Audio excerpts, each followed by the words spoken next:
श्री कृष्णा मित्रों, मैं प्रियंका स्वागत करती हूँ आपका जीवन और आध्यात्म में। मित्रों, आज मैं कहानी लेके आई हूँ कर्म के फल की। आइए सुनते हैं कहानी। एक भिखारी रोज एक दरवाजे पर जाता और भीख के लिए आवाज़ लगाता। का मालिक बाहर आता तो उसे गंदी गंदी गालियाँ देता, ताने देता। मर जाओ, काम क्यों नहीं करते हो? जीवन भर भीख ही मांगते रहोगे क्या?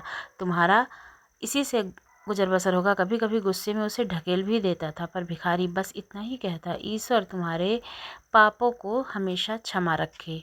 एक दिन सेठ बड़े गुस्से में था, शायद व्यापार में घाटा हुआ था। वो भिखारी उसी वक्त भीख मांगने आया। सेठ ने आव देखा न ताव, सीधा उसे पत्थर दे मारा। भिखारी के सर से खून बहने लगा था, फिर भी उसने सेठ से कहा, ईश्वर तुम्हारे पापों को तुम्हें क्षमा करे, और वहाँ से जाने लगा। सेठ का गुस्सा और बढ़ा तो वह सोचने लगा कि मैंने इसे पत्थर से भी मारा, पर इसने बस दुआ दी। इसके पीछे क्या रहस्य है, जानना चाहिए। और वह भिखारी के पीछे चलने लगा। भिखारी जहाँ भी जाता, सेठ उसके पीछे पीछे जाता। कहीं कोई उस भिखारी को कोई भीख दे देता तो कोई उसे मारता, जलील करता और गालियाँ देता, पर भिखारी इतना ही कहता, ईश्वर तुम्हारे पापों को क्षमा करे। पर अंधेरा हो जाता था, भिखारी अपने घर लौट जाता था। सेठ भी उसके पीछे पीछे था। भिखारी जैसे ही अपने घर लौटा, एक टूटी फूटी खाट पे एक बुढ़िया सोई हुई थी, जो भिखारी की पत्नी थी। जैसे ही उसने अपने पति को देखा, उठकर खड़ी हो गई और भीख का कटोरा देखने लगी। उस भीख के कटोरे में मात्र एक आधी बासी रोटी थी। उसे देखते ही बुढ़िया बोली, बस इतना ही, और कुछ नहीं लाए क्या? और ये आपका सर कहाँ फूट गया? भिखारी बोला, हाँ बस इतना ही, किसी ने कुछ नहीं दिया, सब ने गालियाँ दी, पत्थर मारे, इसलिए ये सर फूट गया। भिखारी ने फिर कहा, सब अपने पापों का परिणाम है। याद है ना तुम्हें, कुछ वर्षों पहले हम कितने रईस हुआ करते थे, क्या नहीं था हमारे पास, पर हमने कभी भी दान नहीं दिया था।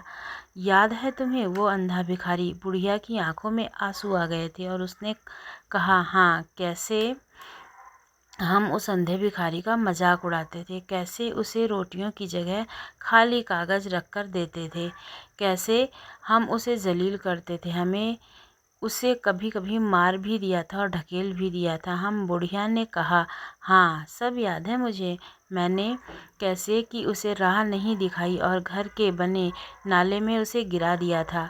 वहाँ रोटियां मांगता था, मैंने बस उसे गालियाँ दी थी। एक बार तो उसका कटोरा तक फेंक दिया था। और अंधा भिखारी हमेशा कहता था, तुम्हारे पापों का हिसाब ईश्वर करेगा। मैं नहीं, आज उस भिखारी की बदुआ और हाय हमें लेकर डूब गई है। फिर भिखारी ने कहा, पर मैं किसी को बदुआ नहीं देता, चाहे मेरे साथ कितनी भी ज्यादती क्यों न हो जाए। मेरे लब पर हमेशा दुआ रहती है। मैं अब नहीं चाहता कि और कोई इतने बुरे दिन देखे। मेरे साथ जो अन्याय करने वाले को भी मैं दुआ देता हूँ, क्योंकि उनको मालूम ही नहीं है कि जो सीधा ईश्वर देख रहा है।